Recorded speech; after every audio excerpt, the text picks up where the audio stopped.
ओम शांति। 19 तारीख की बाबा की साकार महावाक्य हैं। सार में बाबा ने कहा, मीठे बच्चे, तुम महान सौभाग्यशाली हो, क्योंकि तुम्हें भगवान वह पढ़ाई पढ़ाते हैं जो अब तक किसी ऋषि मुनि ने भी नहीं पढ़ी। मीठे बच्चे, तुम महान सौभाग्यशाली हो, क्योंकि तुम्हें भगवान वह पढ़ाई पढ़ाते हैं जो अब तक किसी ऋषि मुनि ने भी नहीं पढ़ी। प्रश्न में बाबा ने पूछा, ड्रामा की कौन सी भाभी तुम बच्चे जानते हो, दुनिया की मनुष्य नहीं? उत्तर में है, तुम जानते हो इस रुद्र ज्ञान यज्ञ से विनाश ज्वाला प्रज्वलित हुई है। अब सारी पुरानी दुनिया इसमें स्वाहा हो जाएगी। यह भावी कोई टाल नहीं सकता। यह ऐसा अश्वमेध अविनाशी रुद्र यज्ञ है जिसमें सारी सामग्री स्वाहा होगी। फिर हम इस पतित दुनिया में नहीं आएंगे। इसे ईश्वर की भावी नहीं, ड्रामा की भावी कहेंगे। गीत में है, मुखड़ा देख ले प्राणी। ओम शांति। तुम बच्चे भी मनुष्य हो। यह मनुष्यों की सृष्टि है। इस समय तुम ब्राह्मण धर्म के मनुष्य बने हो। बाप शिक्षा देते हैं आत्माओं को। आत्मा को अभी अपने स्वधर्म का पता है कि हम आत्मा इस शरीर को चलाने वाली हैं। आत्मा का यह रथ है। जैसे बाप इस रथ पर आकर सवार हुए हैं, तुम्हारी आत्मा भी इस रथ पर सवार है। सिर्फ आत्मा को यह ज्ञान भूल गया है कि हम आत्मा शांत स्वरूप हैं। हमारे रहने का स्थान ही मूल वतन में है। यह शरीर हमको यहाँ मिलता है। ऐसे ऐसे अपने साथ बातें करनी है। बाप कहते हैं, तुम आत्मा शांत स्वरूप हो। अगर तुम चाहो हम शांति में बैठें तो अपने को आत्मा समझ शांति धाम की निवासी समझो। थोड़ा समय शांति में बैठ सकते हैं। मनुष्य शांति ही मांगते हैं। मन को शांति चाहिए। यह आत्मा ने कहा, परंतु मनुष्य यह नहीं जानते हैं कि मैं आत्मा हूँ। यह भूल गए हैं। एक कहानी भी है ना, रानी के गले में हार पड़ा था और ढूंढती थी बाहर। तो बाप भी समझाते हैं, शांति तो तुम्हारा स्वधर्म है। बच्चों ने समझा है, हम आत्माएं शांत स्वरूप हैं। यहाँ आई है पाठ बजाने। इन आर्गन्स से डिटैच हो जाते हैं तो आत्मा शांत है। आत्मा अपने स्वधर्म शांति में जितना चाहें बैठ सकती है। चाहो हम इस शरीर से काम न करें तो शांत में बैठ जाओ। यह है सच्ची शांति। इनको तुम ढूंढते नहीं। तुम्हारा स्वधर्म शांत है। अभी यहाँ पाठ बजा रहे हैं। बाप द्वारा मालूम पड़ा है हमने 84 जन्मों का पाठ बजाया। इन 84 जन्मों के चक्र का कोई को पता नहीं। सिर्फ तुम बच्चे ही समझते हो। पहले हम सूर्यवंशी राजा व प्रजा थे। फिर चंद्रवंशी, सो वैश्यवंशी, सो शूद्रवंशी बने। अब फिर से हमको सूर्यवंशी बनना है।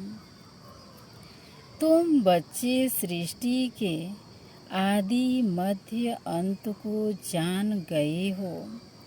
तुम कितने सौभाग्यशाली हो। बाप तो यथार्थ बात समझाते हैं। यह है ही सद्गति मार्ग। यह समझाना है कि सर्व का सद्गति दाता एक है। अभी जान गए हो। हमको बाबा आकर 21 जन्मों के लिए सद्गति प्राप्त करा रहे हैं। बाहर वाले मनुष्य इन बातों को जानते ही नहीं। तुम ब्रह्मा कुमार कुमारियाँ ही जानते हो। कोई पूछते हैं तुम बीके क्या जानते हो। परीक्षा तो होनी ही चाहिए कि ब्राह्मण व ब्राह्मणी हैं व नहीं। अगर तुम ब्रह्मा के बच्चे हो तो सृष्टि चक्र को जरूर जानते होंगे। बाप रचयिता को जानते हो। ऋषि मुनि आदि तो रचता और रचना को जानते ही नहीं, तो गोया नास्तिक ठहरे। तुम भी नास्तिक थे। तुम भी रचता बाप और रचना के आदि मध्य अंत को नहीं जानते थे। स्कूल में पहले अनपढ़ ही आते हैं, फिर कहेंगे स्कूल में यह पढ़ा है। अभी तुम हो ईश्वरीय पढ़ाई में। परम पिता परमात्मा तुमको पढ़ा रहे हैं। यह बुद्धि में समझना चाहिए। रचता तो एक शिव बाबा ही है। रुद्र ने ज्ञान यज्ञ रचा, यह शास्त्रों में भी है। अभी रुद्र और शिव परमात्मा में फर्क तो कोई है नहीं। यह भी है कि रुद्र ज्ञान यज्ञ से विनाश ज्वाला निकली। सिर्फ रुद्र शिव की जगह कृष्ण का नाम डाल दिया है वही गीता। कहते हैं इस ज्ञान यज्ञ से विनाश ज्वाला प्रज्वलित हुई। तो स्वराज्य के लिए यह ज्ञान यज्ञ है। इसमें पुरानी दुनिया स्वाहा होनी है।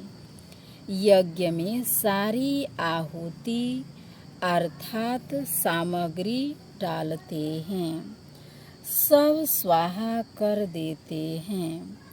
तो इस रुद्र ज्ञान यज्ञ में सारी पुरानी दुनिया स्वाहा हो जाएगी। तुम अब राजयोग सीख रहे हो। इस पतित दुनिया में फिर आएंगे नहीं। यह दुनिया फिर खत्म हो जानी है। तुम जानते हो नेचुरल कैलेमिटीज आदि सब होगी। यह सारी नॉलेज तुम्हारी बुद्धि में बैठना चाहिए। शिव बाबा कहते हैं, मेरी बुद्धि में ही सारा ज्ञान है।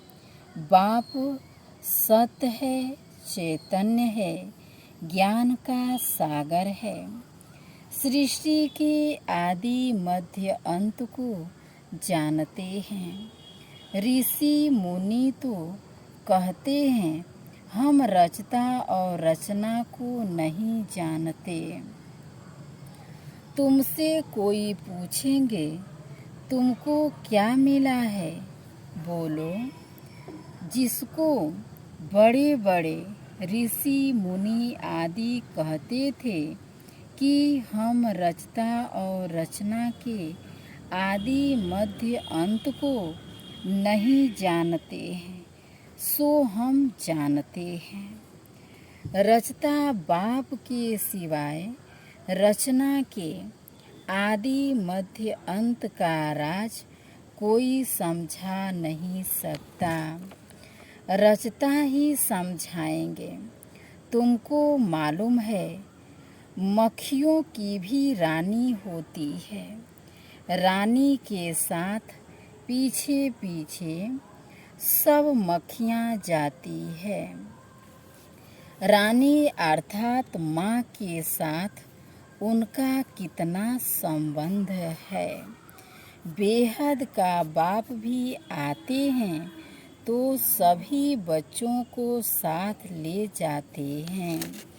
तुम जानते हो बाबा आया हुआ है। हम आत्माओं को साथ ले जाएंगे शांति धाम में।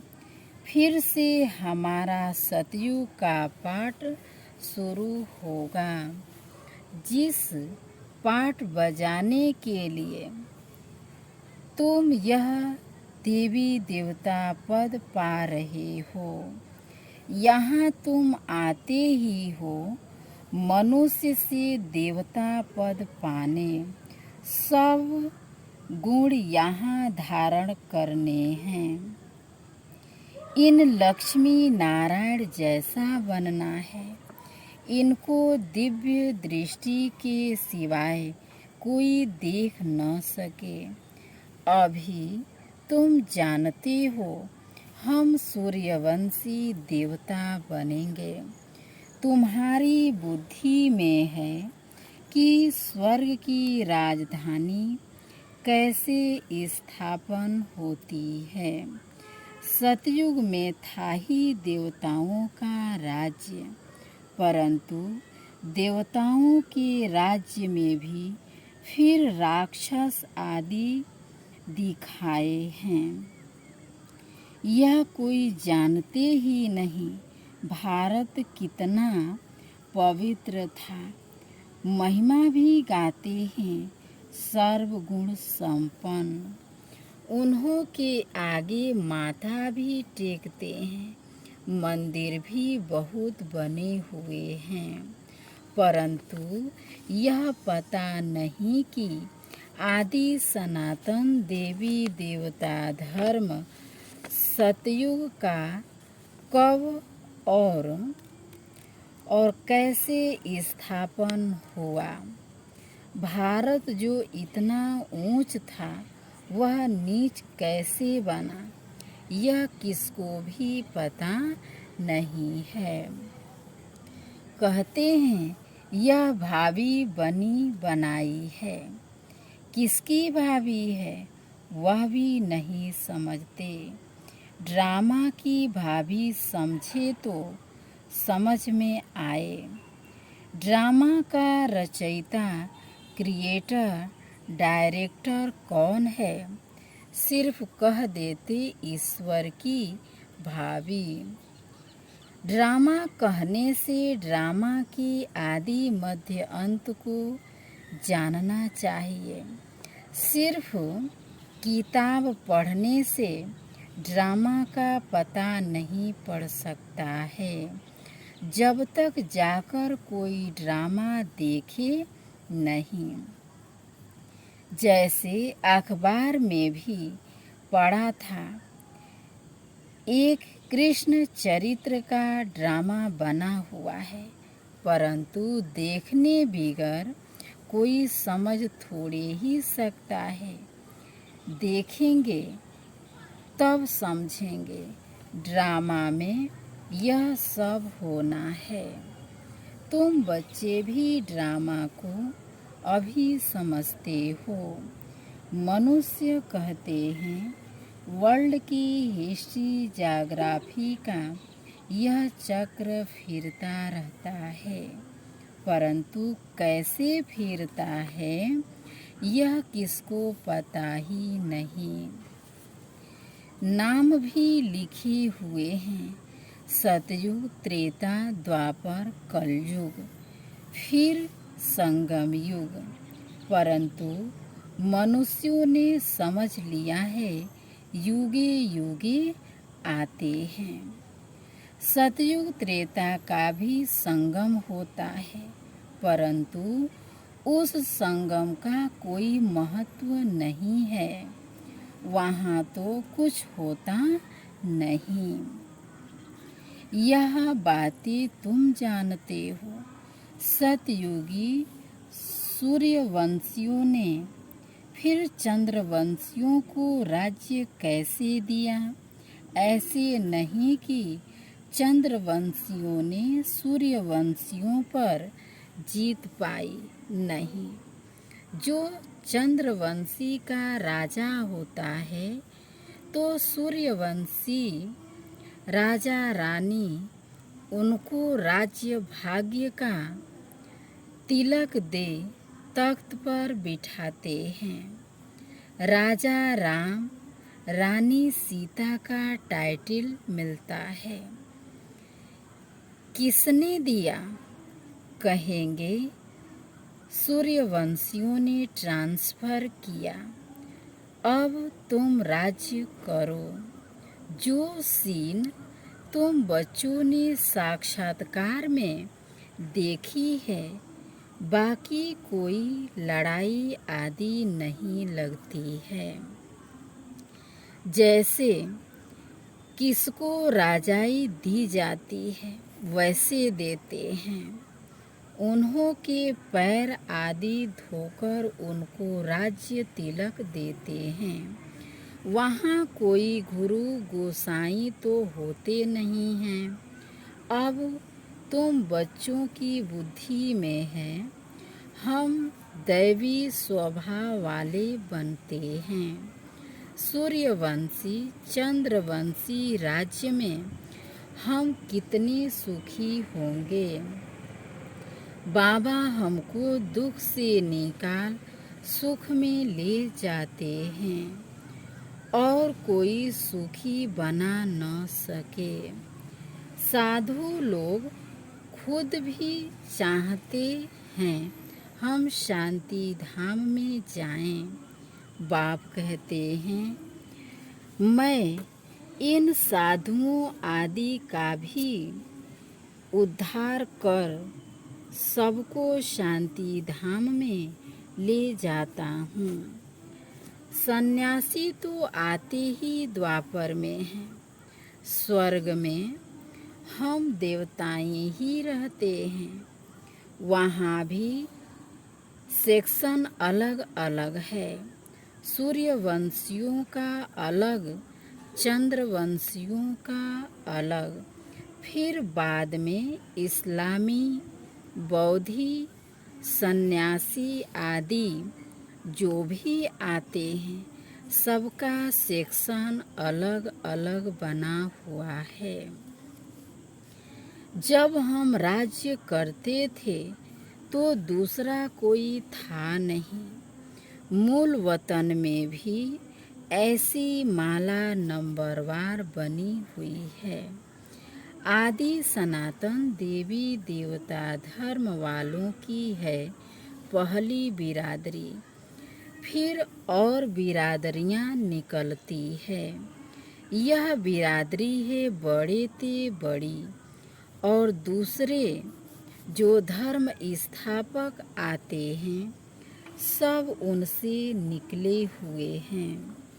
तुम कहेंगे इस्लामियों की है सेकंड नंबर बिरादरी, फिर बौद्धियों की बिरादरी थर्ड नंबर, हम हैं फर्स्ट, बाकी हद की और छोटे छोटे तो लाखों होंगे।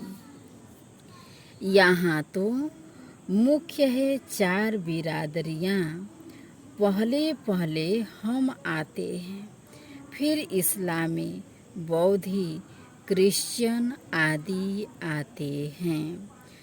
अभी हम नीचे गिर गए हैं।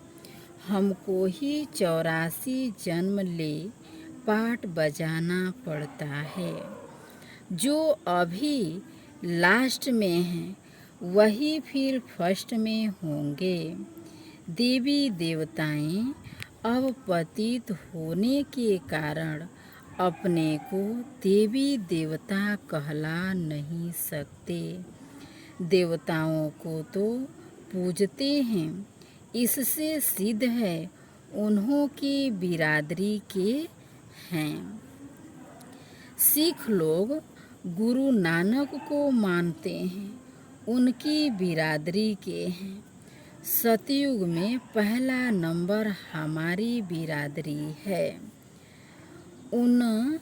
उनसे ऊंच बिरादरी कोई होती नहीं। हम ऊंच ते ऊंच बिरादरी वाले हैं। हम सबसे जास्ती सुख भोगते हैं, फिर वही कंगाल बनते हैं। सबसे जास्ती दुखी यह हैं, कर्जा भी यह लेते रहते हैं। कितने साहूकार थे, अभी कितने गरीब हैं।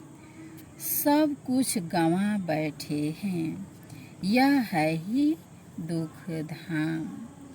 अब बाप फिर तुमको सुख धाम का मालिक बनाते हैं, बाकी सब चले जाएंगे शांति धाम। आधा कल्प तुम सुख भोगते हो, बाकी सब शांति में रहते हैं। चाहते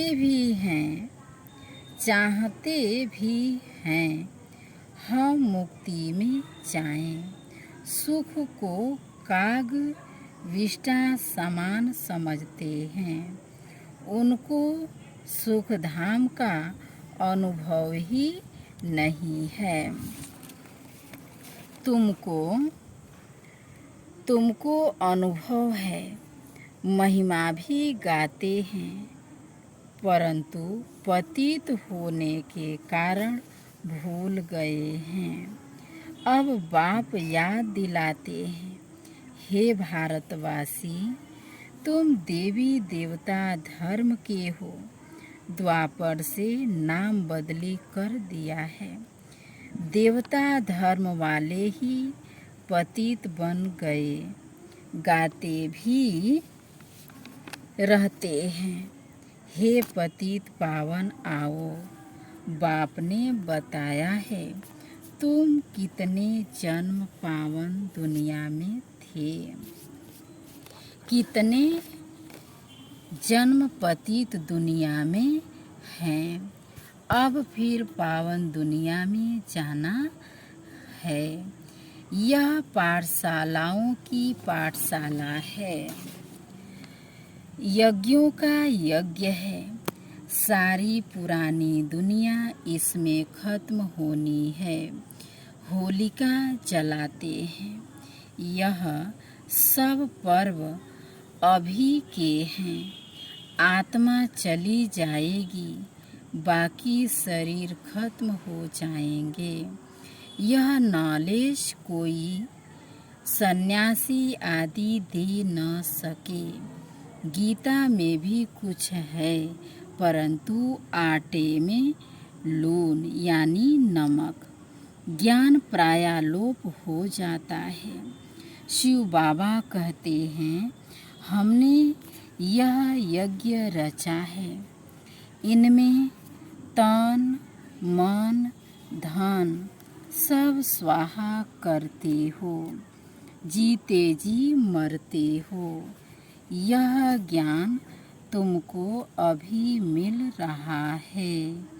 अच्छा, मीठे मीठे सिकील दे बच्चों प्रति माता पिता बाप दादा का याद प्यार और गुड मॉर्निंग। रूहानी बाप की रूहानी बच्चों को नमस्ते। रूहानी बच्चों की तरफ से बाप दादा को नमस्ते, गुड मॉर्निंग। धारणा के लिए मुख्य सार में पहले पॉइंट में है, सुख धाम में जाने के लिए अपना दैवी स्वभाव बनाना है। ड्रामा के आदि मध्य अंत के राज को बुद्धि में रख हर्षित रहना है। सबको यही राज समझाना है। दूसरी पॉइंट, स्वराज्य लेने के लिए इस बेहद यज्ञ में जीते जी अपना तन मन धन स्वाहा करना है। सब कुछ नई दुनिया के लिए ट्रांसफर कर लेना है। आज वरदान में दिया बाबा ने, सर्व आत्माओं पर स्नेह का राज्य करने वाले विश्व राज्य अधिकारी भव। सर्व आत्माओं पर स्नेह का राज्य करने वाले विश्व राज्य अधिकारी भव। स्पष्टीकरण, जो बच्चे वर्तमान समय सर्व आत्माओं के दिल पर स्नेह का राज्य करते हैं, वही भविष्य में विश्व के राज्य का अधिकार प्राप्त करते हैं। अभी किसी पर ऑर्डर नहीं चलाना है। अभी से विश्व महाराजन नहीं बनना है। अभी विश्व सेवाधारी बनना है। स्नेह देना है। देखना है कि अपने भविष्य के खाते में स्नेह कितना जमा किया है। विश्व महाराजन बनने के लिए सिर्फ ज्ञानदाता नहीं बनना है। इसके लिए सबको स्नेह अर्थात सहयोग दो। स्लोगन में दिया बाबा ने आज, जब थकावट फील हो तो खुशी में डांस करो, इससे मूड चेंज हो जाएगी। जब थकावट फील हो तो खुशी में डांस करो, इससे मूड चेंज हो जाएगी। अच्छा, ओम शांति।